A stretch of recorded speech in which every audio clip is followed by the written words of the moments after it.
Megan and Ashley, both mothers needing a break from their hectic lives, decided to have a girls' night out. They rented a cabin in the remote woods, away from their everyday responsibilities. With a couple of bottles of wine, they planned to relax and unwind. As they settled in, the wind howled outside, and the dense forest around the cabin seemed to close in. They lit a fire, poured their drinks, and started sharing stories about their lives. As the night wore on, the conversation turned to urban legends and local ghost stories. After a few glasses of wine, Megan, feeling adventurous, suggested they explore the woods. Ashley, slightly tipsy but excited, agreed.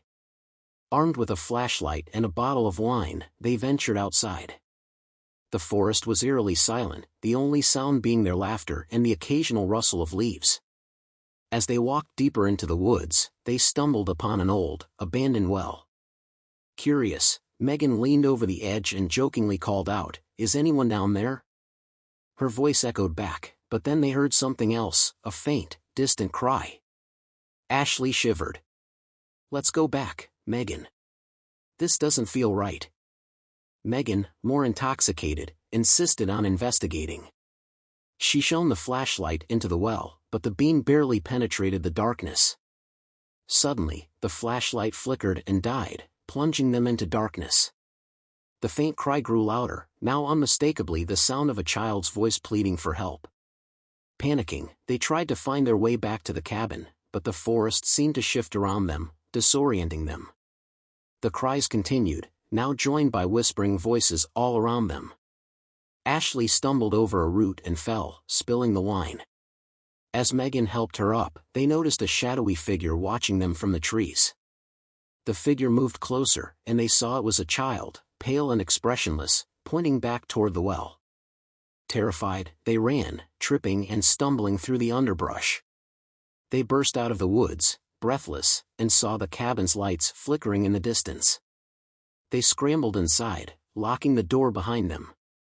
Their phones, left on the table, had dozens of missed calls and messages from their children. As they tried to call back, the signal was dead. Suddenly, the lights in the cabin went out, and the room plunged into darkness. The whispering voices they heard in the woods now filled the cabin.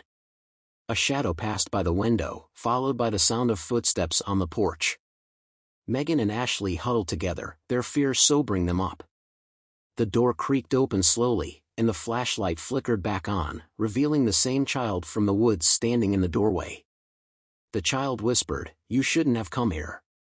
The cabin shook, and the temperature dropped, their breath visible in the cold air. Just as the figure moved towards them, the power surged back, and everything went still. Morning light streamed through the windows, and the whispers ceased. Megan and Ashley, trembling, realized they had survived the night. They packed up quickly and drove back to civilization, the events of the night etched into their minds. From then on, every time they heard the wind howl or saw a shadow out of the corner of their eye, they remembered the warning: some places are best left undisturbed.